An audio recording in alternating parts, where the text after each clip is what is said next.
realize. Oh no, we're in the right order. Oh, it's Yeah.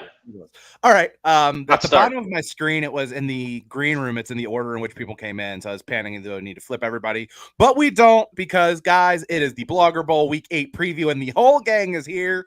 Phlorida Phil, not exactly settled in Florida, but down in Florida as the new house is coming together. We have missed you a ton. Welcome back. Miss being here. And I then missed it, Phil. I did. Matt is over in the middle, and I'm Dan. You know, we're here.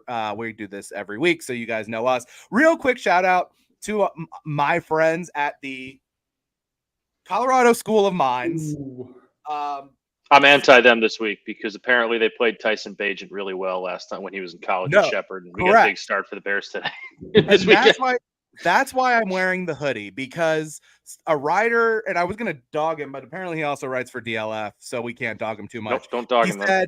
He said that in December, Tyson Bagent threw 2 picks and was sacked 8 times by the Colorado School of Mines. And this Sunday, he's starting against the Las Vegas Raiders. And it's almost like he said, and I don't know if he meant it as just like, wow, it's crazy how far he's come, or if he used it as a pejorative to talk about how like this guy was playing D2 football. But all I'm saying is you do not talk badly about the Colorado School of Mines, the Ore Digger, shout out Blaster the Burrow. Colorado School of Mines defense might also be better than the Raiders. You took the words out of my mouth, and they probably have a better head coach too. Well, that's not really saying much. That is damning them with the faintest praise imaginable. From the Bears too. Yes. So nevertheless, we will move on to week 8 of the college football season. Phil and I were talking a little bit off air before Matt popped in. Like, this is a real big time, like, who's good in college football kind of week. And it starts with the biggest game of the week. One of the biggest, maybe the second or third biggest game of the season so far. We had an absolute classic between Texas and Oklahoma 2 weeks ago. We had an absolute classic last week with Oregon and Washington. I don't think we're going to see quite the firepower necessarily in Penn State, Ohio State that we saw in those 2 games, and we'll discuss why. But nevertheless, a huge game. Ohio State, a 4.5-point favorite. The total, 45.5. And I'm going to set this game up, guys, by talking about Texas, because everything revolves around Texas. It always does. Most importantly, this game, not so much about Texas as it does Quinn Ewers, because Quinn Ewers is why we have a quarterback from Philadelphia starting for Ohio State and a quarterback from Medina, Ohio starting for Penn State. Kyle McCord was a top 50 recruit from Philadelphia in the class of 2021. Guys, he was at the whiteout game when Dwayne Haskins led Ohio State back from the 26-14 deficit to win. He liked Penn State. They were his number 2 choice, but he opted to commit to Ohio State in the class of 2021. Drew Allar was in the class of 2022. The number 1 player in the class of 2022 was Quinn Ewers. Ohio State was enamored with him. Even though he was committed to Texas, they continued to pursue him. They ultimately got the flip, they got the commitment, and they got his name on a letter of intent. However, I think to the surprise of some people, Quinn Ewers opted to reclassify and enroll a year early in the class of 2021. That opened up a scholarship in the class of 2022, but at that point, Allar had already committed to Penn State and decided, I'm sticking with my commitment. So if Quinn Ewers had never opted, or if Quinn Ewers had announced he was going to reclassify in advance, who knows, we could be seeing this quarterback situation flipped. So we get this quarterback matchup the way it is because of Quinn Ewers. But guys, it's a long-winded way to set up a prompt. Which matchup is more interesting to you in this game? Penn State's offense versus the Ohio State defense, or the Ohio State offense versus the Penn State defense? Phil, you start. I'm going to go with the Penn State offense against the Ohio State defense. So I'm really curious to see their plan of attack for Drew Allar. Are they going to force him to beat them over the top? Because while the Penn State offense has been efficient this year, it hasn't been explosive. And so I'm curious if Ohio State will throw a lot of man coverage on them to try to stack the box, to beat the running game, and make Allar beat them early. I think they do that. And I think Knowles will try to mix up some pressures and put them in some man situations to see if Allar can actually beat them over the top. And I think they can live with getting, if that's the case, they can live with getting beat over the top once or twice in the first half by forcing them to be aggressive. So that's a matchup that's going to be really interesting to see. Is like Allar the guy, or is he just a good college quarterback? And this will be a big moment for him. I guess I'll take the other side then. I'm interested to see Penn State's defense against Ohio State's offense. I know Penn State has not played the best of competition so far. I know West Virginia was their best non-con game, and they've kind of played the lesser offenses of the Big Ten, but they've been pretty dominant against those offenses. I think they're allowing like under 200 yards a game, 200 total yards a game, under 75 rush yards a game, under 130 pass yards a game. They've allowed 13 points total in their last 3 weeks. So like, they're playing very well, granted, against bad opponents. And Ohio State's offense against better opponents like Maryland, who I know just lost to U of I, but they've looked good this year. Notre Dame, obviously, they didn't put up a lot of points, but they've started kind of slow too. And if Penn State in a tough road environment can have a defense that goes out and, makes a couple stops, maybe takes the ball away early from a quarterback in Kyle McCord, who is getting more in-game experience, but still like kind of learning on the fly this job. And this is going to be now the new biggest game of his career. I'm interested to see if that can then kind of spark that offense to get things moving for Penn State. So I'm interested to see if this defensive effort for Penn State that they've been, again, it's not the top opponents in college football by any means, but they've been really dominant, if that momentum can carry over into this game too, because they've also given Ryan Day some problems in the past, and this Penn State has played Ohio State very well. And if I'm Ryan Day, I really take some shots and force feed Marvin Harrison Jr. early. We looked at the game plan against Notre Dame, and I mean, granted, he had great coverage against him in that game, but I was almost surprised that they weren't trying to force feed some 50-50 balls pretty early on, even though that can give McCord some confidence, soften up the defense a little bit as well.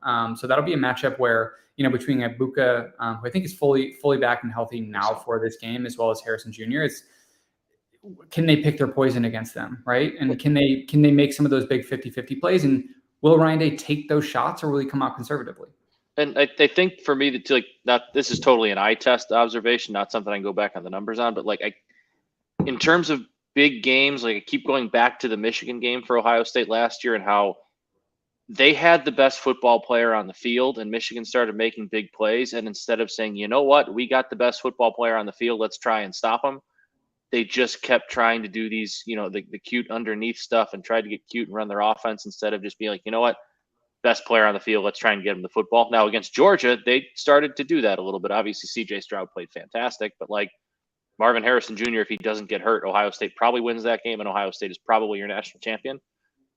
I think that's a really good point, Phil, and I think you need to see Ryan Day start to do that in some bigger games more often, because your offense is great, but if your offense starts to stall a little bit, let's just play football and use our really, really good football player who's probably the best in the country, or a top 5 player in the country.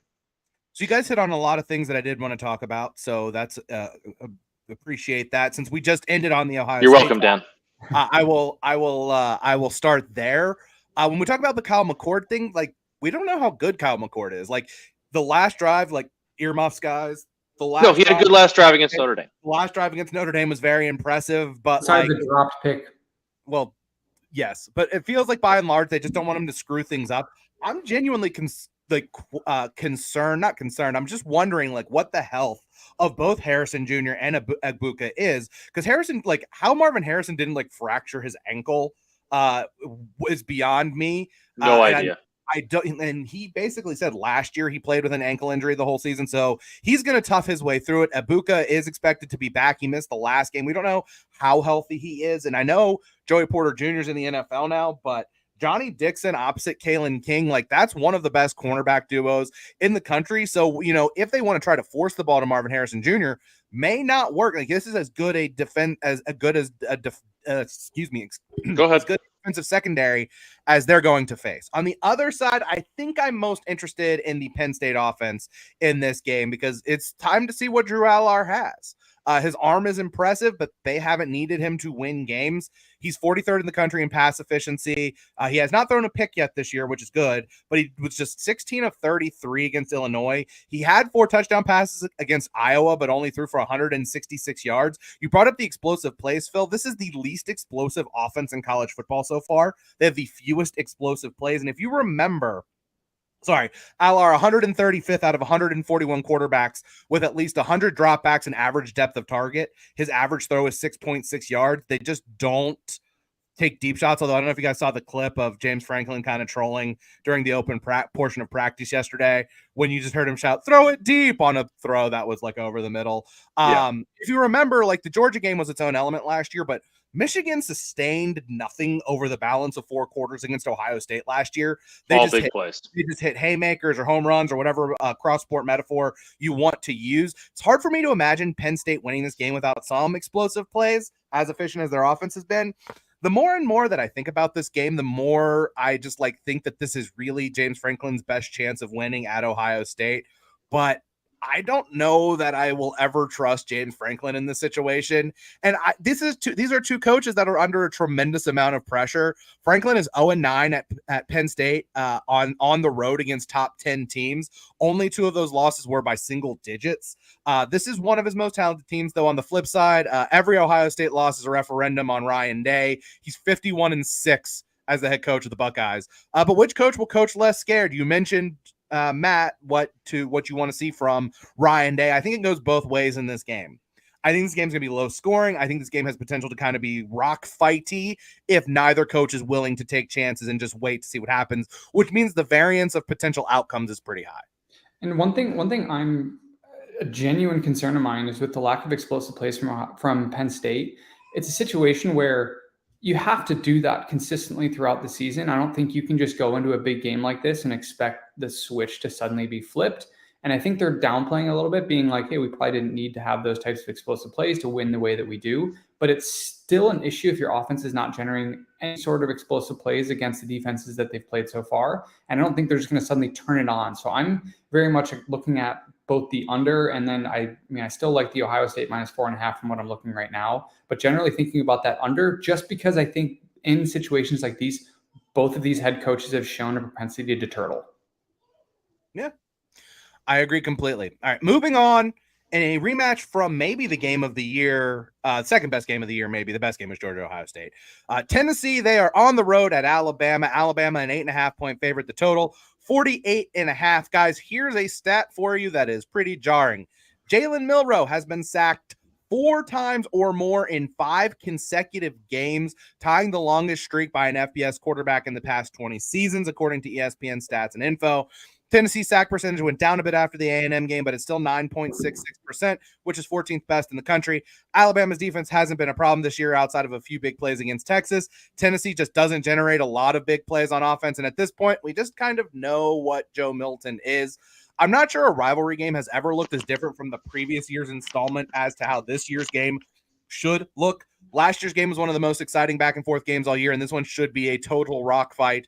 Alabama should finally have all the motivation for this rivalry after how last year's game ended in their streak being broken. And I'm not buying Tennessee on the road after how they looked. And they're kind of surprised me. Only road game of the season so far was that Florida game.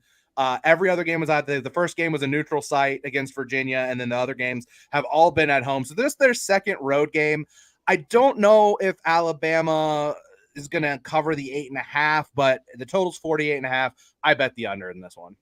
Yeah, I'm looking at the line, and I think it's going to be a 4 to 6 point game. So I like Tennessee to cover in this one, but I don't think they can pull this one off simply because I like Alabama's defense late in this game against Joe Milton. Looking at Caleb Downs from Alabama has been playing really well lately, so I like to see him to make a big play late in this game to seal the win. But you look at the matchup going into this season, and it's kind of like huge, massive, freak athlete, big arm quarterbacks that just aren't very good. So in my mind, you can like watching this game in like pregame warmups, you're like, man, this is going to be some explosive fireworks from these quarterbacks. They can throw it 70 yards from their knees, but it's just kind of a bummer that they haven't necessarily panned out. And watching Alabama football is much more like watching Alabama football led by Brody Croyle back in the day, right? It's not the explosive offense that we've grown to expect. Despite explosive playmakers, the offensive line isn't really gelling. So both these teams, I think coming into the season, we view them as top 10-ish teams. And that's exactly where I think they are. They're in like the 10 to 18 range. I don't think either one of these schools are elite programs. I don't think either one of them have the ability to win the national championship this year just because of not elite defenses and not necessarily much playmaking at quarterback. It seems like Jalen Milroe one time each game kind of flutters a pass to a wide open receiver with no one within 20 yards of him. So we'll see if they can make that happen. They did it late in the game versus A&M. They did it early in the game versus Arkansas. But Alabama's still trying to find some sort of identity on offense, and I don't think this is the week that they do that. So again, looking for Alabama to win, but have it be close and have it be a game where Alabama fans just kind of walk away like, that was fine. I just I know there are Vols, Phil, but I can't buy into this team this year, especially after the A&M. The A&M win was a win, but they didn't even really play well. And I know it's a weird rivalry, but I just can't get the Florida effort out of my head. That was, and Dan said that's the only sample we have of them on the road this year, and they absolutely laid an egg and just got punched in the mouth and did nothing about it. And if that's what Florida did to them in a rivalry game on the road, I know this isn't our traditional Alabama powerhouse team, but it's still a team with a lot of talent around there that I think is starting to play a little bit better football. I know that they let Arkansas come back in that game, which is not something they usually do, but they're up 24-6 and kind of took their foot on the gas, and some weird college football stuff happened. Arkansas got back into it. I don't buy into Tennessee this year. I don't think they're a top 10 team. I don't think they're a top 15 team. I think they're honestly probably a team that should be in the 22 to 25 type range. And I just think Bama's a better team with a lot of motivation now a lot of motivation from what happened last year that I think Nick Saban's going to use. And I know it's the SEC and you don't look ahead, but I think last week might have been a little bit of a look ahead spot with how Arkansas have been playing. And I see this being Alabama's not going to put up 60 because I don't think that offense is capable of it anymore. But it kind of feels like a 27-13 type game that was never really that close, but Bama just doesn't have the dudes to really put it away on the scoreboard. Yeah, something that could really change this game for Tennessee, I think, is not only just getting to Milroe, but having something like a turnover in the red zone against Milroe and having a quick change of pace, because he's been sacked. Yeah, but then Joe Milton will probably just turn right back over. 11 times in the past 2 weeks. He's averaging, I think, getting sacked 4.5 times a game, which is just ridiculous. Yeah. This one feels like 21-10 Alabama to me. It just feels like they're going to be able to. Tennessee's defense has improved enough to the point where and Alabama's offense just isn't great, to the point where Milroe's going to make a couple of big throws, but Tennessee's going to really struggle, I think, to generate offense against the Alabama defense on the road here. It should be a raucous crowd at Bryant Denny. And I was texting with my buddy Cliffy, who went to Tennessee's big Vols fan.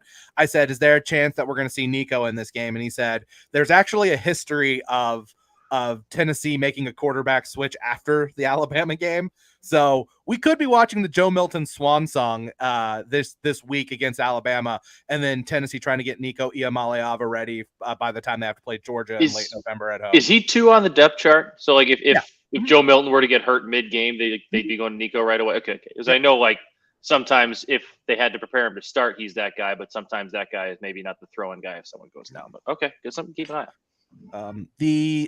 Tough place to throw him into his first appearance. Your sixth pass of the season. I do want to say this, by the way. I said it last week when I was not really all that excited about Tennessee A&M. They're still my Vols. I'm very high on what Josh Heupel is doing there as a head coach, and long term, I really like them. It's just this year's Vols team I'm not high. You're just invested that you've already bought T-shirts. That is part of it, yes. But I'm in this now, so. Yeah, so doesn't matter how you get invested as long as you get invested. Just to make everything about Texas again, legendary Texas coach Darrell Royal had a saying, if a dog will bite you, he'll bite as a pup, meaning if a young player's got it, he's just got it, you know it. Mm-hmm. So yeah, I agree. Probably not the spot to throw him in, but I don't know that Joe Milton's going to give them a real chance. If it's Dan, as you mentioned, if it's 21-10 going into the fourth quarter and the offense hasn't done anything, why not? Storm Chaser Ryan Myers is Drew Dicksnick going to be on this show? No, but he will be on at halftime tonight of the Jaguar Saints game, so tune into that. In America's Conference, the Pac-12, the dying embers of the Pac-12, Utah at USC. Okay, sorry. There's someone who just really just has it out for Drew this year, and I think this guy just keeps changing names. Anyway, Utah at USC. USC out to a 7-point favorite at home. The total 53.5. Guys, I love this game. This is a real put up or shut up kind of spot for USC. If there's one team you don't want to face the week after getting physically dominated by Notre Dame, it's probably Utah. The fundamental defenses here are great. USC is glitz and glamour. It's high profile. It's one of the bright young coaches in the sport with the presumptive number one pick in the draft at quarterback. If somebody in his camp will shut up about all of his demands going forward, that's a discussion for another show. And they're going up against a coach who's been at Utah for damn near 20 years and continues to build teams of grown-ass men who want to knock your dick in the dirt on both sides of the ball. Sure, Utah's quarterback situation is dire, but what do? Just turn their leading tackler on defense into a wildcat quarterback and run for 150 yards against Cal last week, because that's what they do. Sione Vaki is his name. He had 150 yards. Jaquindon Jackson, who is a quarterback who they turned into a running back, at 90-something yards. They just always find ways to win. They life finds a way and football finds a way at Utah. We're going to find out how much want to these USC players have. They got whomped in SLC last year, and then when Caleb got hurt in the Pac-12 title game, Utah turned it around and ended up winning that game as well. Man, USC's talent level is so much higher here, and obviously their ceiling on offense is so high, but I don't know how much they're going to want to get their asses kicked for 4 quarters by Utah here.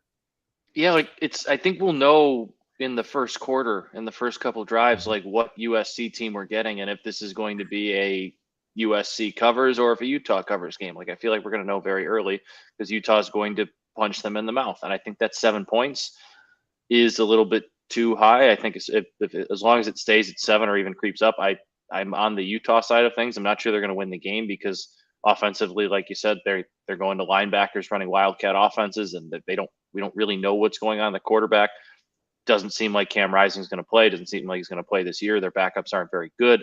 But I do think they're just so much better coached. They're going to figure out a way to keep themselves in this game. I think USC probably ends up winning it, but I'm not going to give the touchdown. Yeah, I'm staying away from this game from a betting standpoint because it's a situation where you come out and it's like, does Caleb Williams have a massive bounce back game? I mean, if you look at the game last week versus Notre Dame, their defense outplayed their offense, which is a shocking statement to say. Like, their defense that hasn't happened in 2 years ever. It's like Alex. They gave up 48 points to Notre Dame, but the vast majority of that was not on Alex Grinch. It was on USC's offensive disaster and Notre Dame's just incredible defensive game plan, which Notre Dame was actually quoted as saying that they were watching the Utah games from last year to generate their game plan. So it's clear that Utah has that game plan ready to go.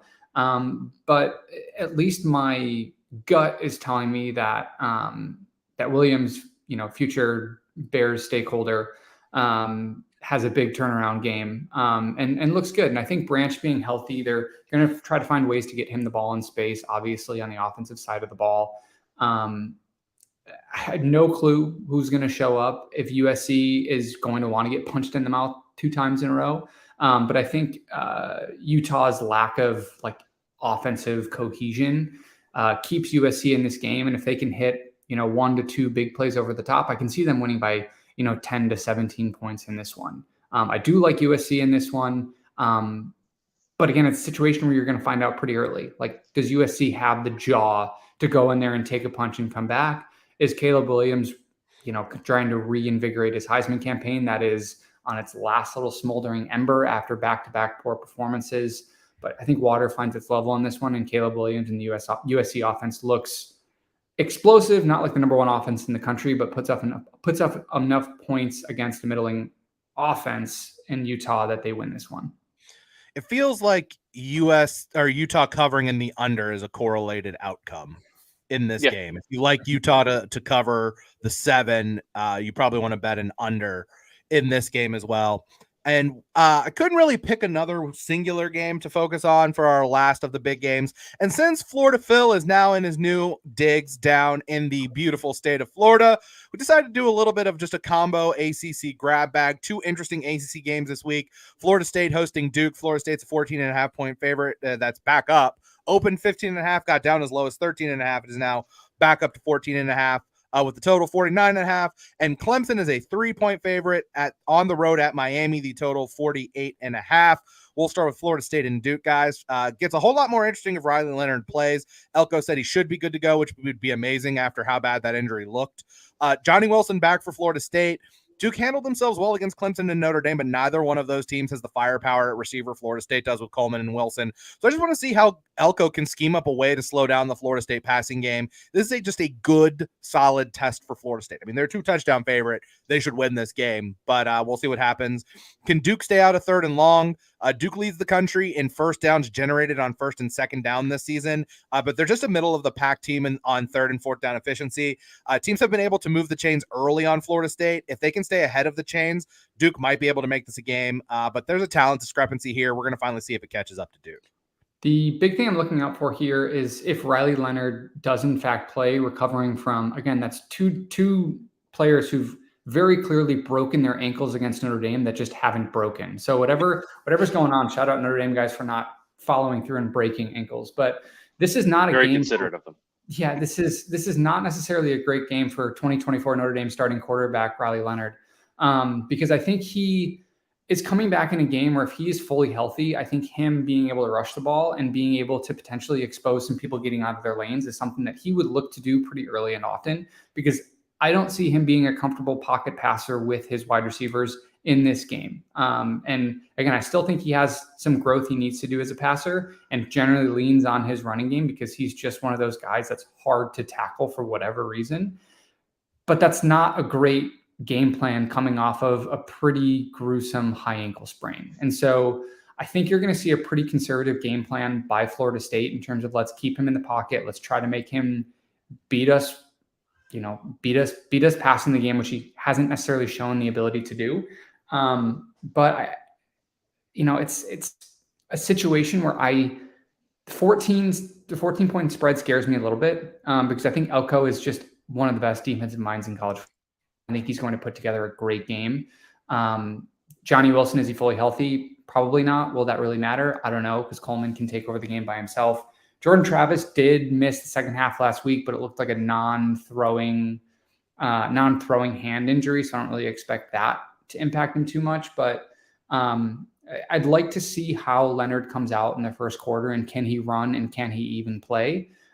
Because I'll be looking at definitely some second half lines right away coming out of the first quarter.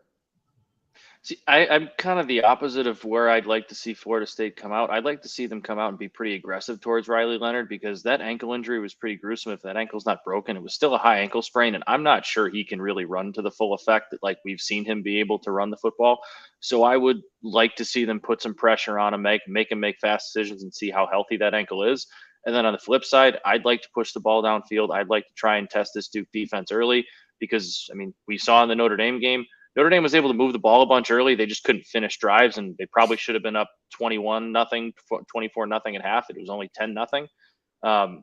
If Florida State can push the ball, put up points early, and kind of make this a not fully out of reach, but kind of out of reach game by halftime, I think they'll be fine. But if they let Duke kind of linger around and give them hope and give that defense confidence, it's a defense that seems to get better as the game goes on. And I'm not sure that's a battle you want to get into with Mike Elko, with how good of a defensive coach he is, with a confident, talented defense. So I'd like to see Florida State, especially at home here, come out and like really test Duke. Be aggressive offensively, be aggressive defensively, make Duke beat you, make Duke show that they are capable of keeping up with, your best, that they can keep up with you, they can score with you, they can stop you. Yeah, either way, I like the under in this one, because regardless, Elko is going to try to slow the game down. He knows that's his path to victory, and I think they over-under set like 49 right now. And so I like this game to be like a 24-28-13 type game, because I just don't think Leonard's going to have it this week. I have a hard time believing he's fully healthy after that ankle. Like, that was bad.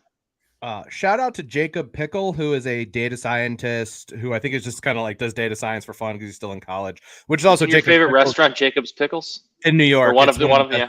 Yes, and it's one of the best brunch places in New York. But he did one of those graphs that you'll see, and it's one axis is the offensive line allowed pressure rate, and the other axis is when pressure rates turn to sack rate. And Riley Leonard falls in the quadrant of his offensive line gives up a lot of pressure, but he doesn't get sacked very often. Pressures don't turn into sacks. So it kind of brings it to the point of the mobility issue, is like if he's hampered at all and is not able to shake pressure feels like it's going to be a long day. And because I make everything about Texas, Quinn Ewers is in the bad quadrant where they don't allow a lot of pressure, but every pressure turns into a sack because he is a statue.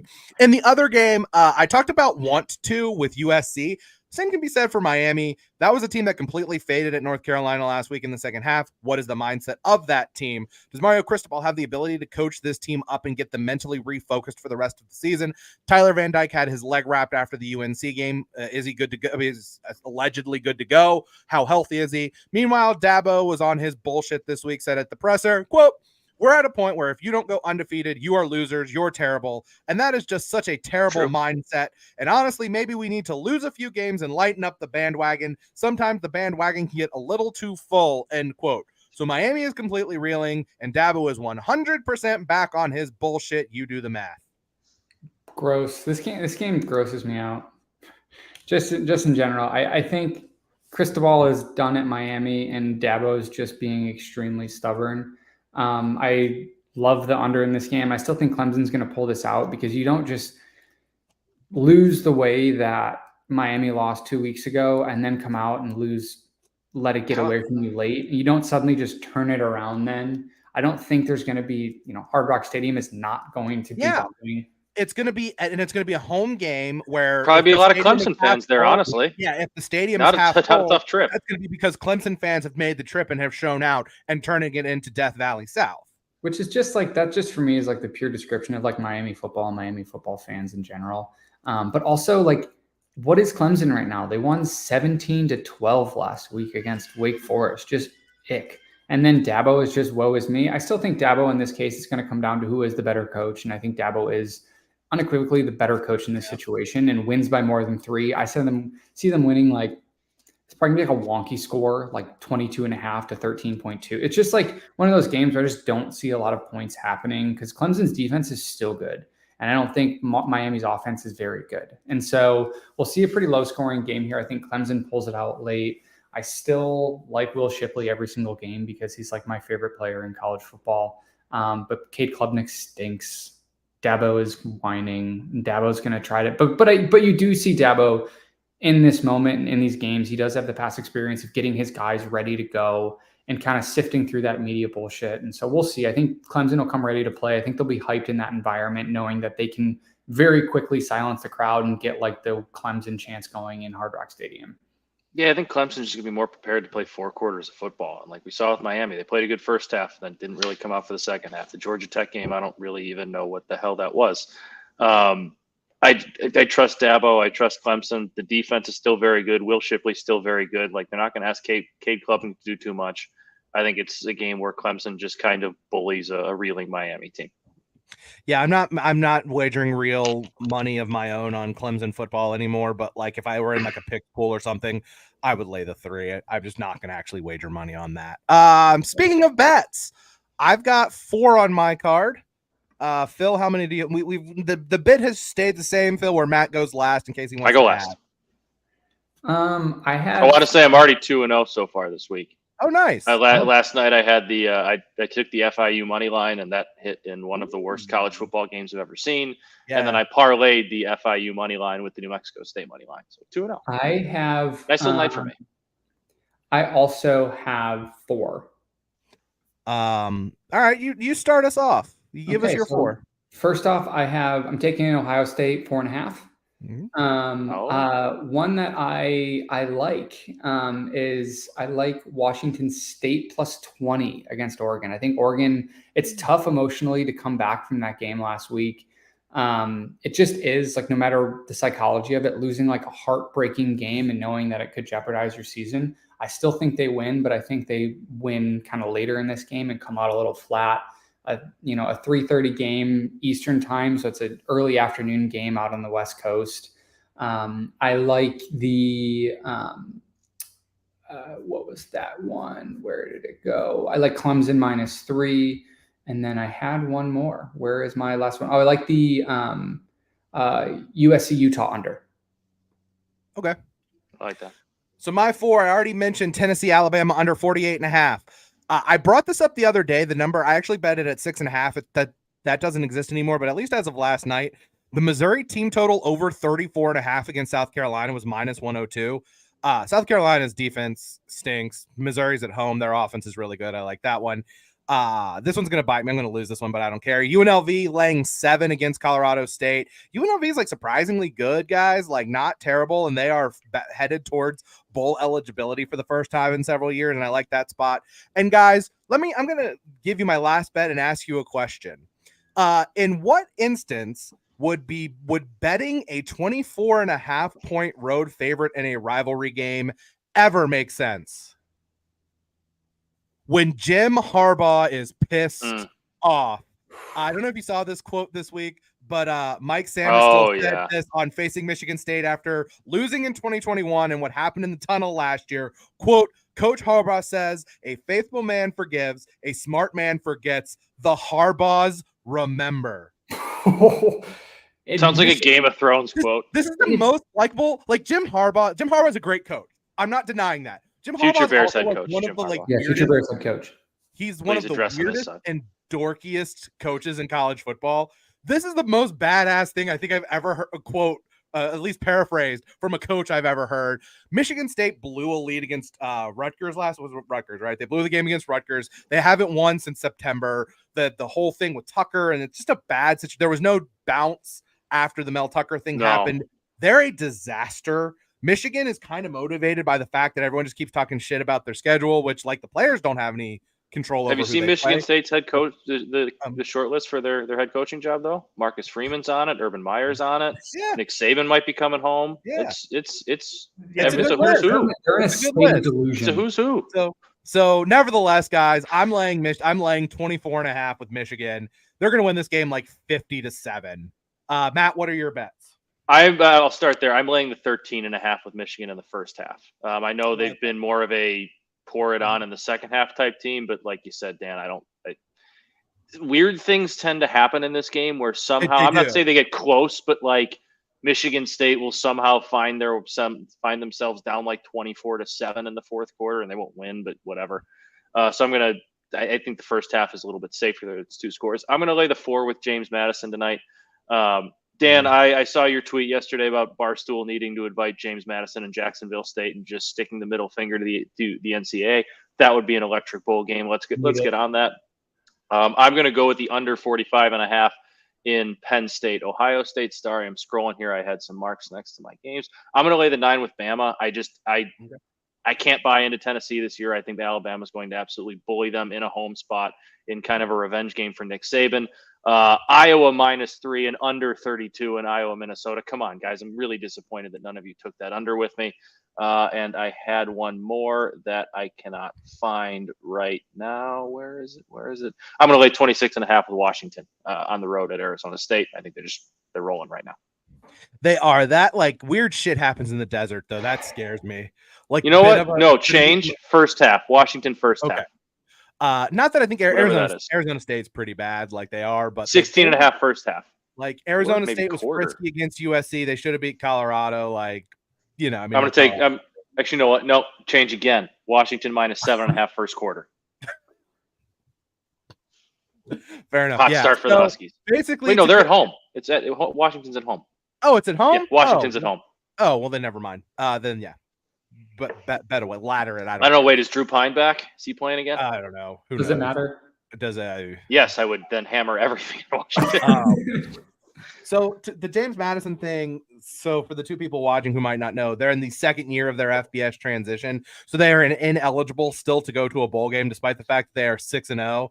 And so PFT commenter, I'm not a Barstool guy, but PFT commenter went to James Madison. So he's like leading the media charge about James Madison getting bowl eligibility. And they were told the NCAA sent a letter to the president of the university saying that they weren't going to give them a special waiver to play in a bowl game. So my 2 options are, 1, let them play Jacksonville State in year 1 of their transition. They're going to end up probably 9-3 or 8-4. So like, I don't understand why legitimately why Barstool just doesn't pick a spot and just call it the Pardon My Take Bowl. Let both those teams go down there. I also think that, and PFT retweeted me on this, so I had to mute it because my mentions blew up on this, that they should, so the Peach Bowl is going to be the bowl game where the group of 5, best group of 5 team ends up this year. I think that James Madison, if they go undefeated this year, they should like ride tanks outside of the Mercedes-Benz Stadium in Atlanta the way D-Generation X did outside the WCW headquarters back on Monday Night Raw back in the day when they were in Atlanta. Like, they need to go out there and they need to go out and just make something happen. Wyatt says they're in this SBC, which is the Sun Belt. That is correct, but they are ineligible to win to play for the Sun Belt Conference Championship and go to a bowl game. So it's bullshit. Free James. You should Madison. at least be able to play for the conference championship. It makes absolutely no sense being like, hey, we're going to punish these people for having a step up in competition. Like, figure that out. Basically, the way that I understand it is it's kind of meant to get them to build their rosters the right way instead of just moving up and taking a ton of transfers and then not like going for short-term gains over long-term stability. It's one of those stupid, look guys, it's a stupid NCAA thing. Like, when has the NCAA ever done anything that makes any fucking sense? Never. Very like rare. Never. They don't. They are mall cops. That's what, like, that's basically what the NCAA mall cops. No, they're not mall cops. They're the university campus police who all they can do is like give you a parking ticket. Nothing they do has any bearing on anything. And anytime they go, like, it has been well known that like any time that the NCAA has been challenged in court, they've gotten their asses handed to them. Like, notably the Supreme Court 9-0, like they got shut out by the Supreme Court last year over one of their cases. Like, the NCAA is feckless and pointless and whatever. So of course this is a stupid NCAA rule. Free James Madison, let the Dukes go bowling. If the NCAA is listening, you should really flex your muscles and prove us wrong by suspending Jim Harbaugh for all of next season. That's the only way you could prove it to me. You won't do it. We've got the money. We've got the money to put on our own bowl game, right, Matt? We can reach out to Reed and see if he'll write a check. Think Central Michigan will let us use their field in mid-January, early January. We'll be in that week leading up to the playoff. I love it. They should just play. They should go play at Turner Field in Atlanta. They should go play at Turner Field in Atlanta, which is now a football stadium where Georgia State plays. No, we would have to be a snowball. Have to be way up north. Let's go to Canada. No. Let them go somewhere. Actually, let them go somewhere warm. Like, give them the reward of going somewhere warm. Fine, Bahamas and playing somewhere. Yeah, exactly. Playing the same stadium as the Bahamas Bowl. That stadium has earned 2 bowl games. It's the cricket pitch in the Bahamas where they play that game. I'm going to go to that bowl game one day. I promise. The University of Miami just signed a partnership with the Bahamas. It's weird. Like you guys, I don't know what's going on there. We have lost the plot completely. So we'll wrap it there. We appreciate it. We didn't bring up Sam Hartman's mustache. Oh yeah. Oh, he's one of the only people in the country who can just shave a clean mustache and get handsomer. He did. Like, I did that and I got put on a watch list. Yeah, I just can't do it. But it can. Works. Hold on. Dan, you could pull off a mustache. Yeah, like, not bad. I just like the beard. Well, because you also don't, like, you have the goatee, but you also have like the cheeks like shave. You kind of have the chin strap into the goatee, so like it's a little bit easier to envision the mustache.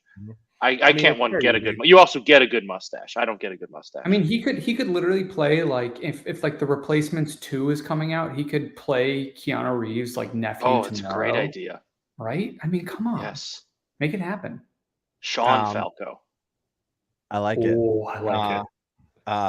That Sean Falco is pretty great. I'm now mad. Bill, file a trademark for the Replacements 2, please. Just did that for me in my head. We'll start writing. Or you just reboot. I mean, at this point, you might as well just reboot it. That movie came out. How long ago do you think that movie came out? 1998. I was gonna say it was like 99. We're talking. I was gonna say like 02. Years. 02. Okay. That's how I discovered that they accidentally gave us 2000. Ooh, we accidentally got free HBO because I remember one time I was like, I saw The Replacements was on. I'm like, man, I wish I could watch this movie, and I clicked it and it was playing. I'm like, holy shit, we have HBO at home. Yeah, it's a good watch. It's a good. It's one of those. If it's on TV, I will watch. I watch it every time. Yeah. So that is going to do it for us for this week. We appreciate you guys listening. The last thing I'll say, while Pac-12 After Dark does return, we love the small schools. Again, Shout out to our guys at Colorado School of the Mines.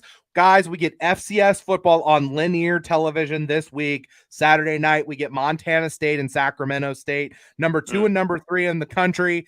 And I mean, this is a big game for Montana State, trying to prove that they are one of the 3 teams in contention to win the FCS national title. The other 2 are, of course, the defending national champion South Dakota State, and of course, the other one, Holy Cross.